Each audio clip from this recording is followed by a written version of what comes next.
Nominee po namin, ano po natin yun,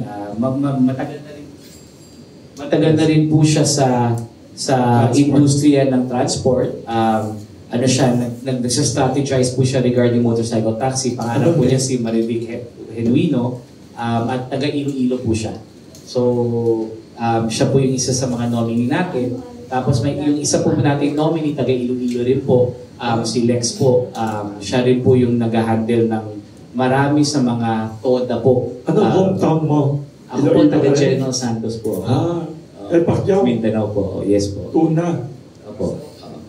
So marami kang Mindanao votes? Sana po. Alam ba nila na kami Mga kababayan. So Bisaya din ang salita mo? For the region, di ba? Yun ang salita Opo, Bisaya po sa General Santos. Actually sa General Santos, dalawa po yung dialect po namin doon. Ilonggo pati Bisaya. Dalawa. Dalawa po doon. So just magklaro lang, nag-mention ka ganyan 20 million. Ano yun? Motorcycle users. Angkas lang? Hindi.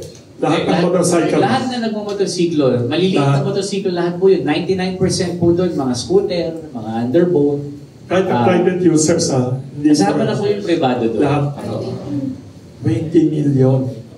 18 million po ang two-wheel, mga 2 million po, up to 3 million ang mga tricycle. Grabe. A message to the voter.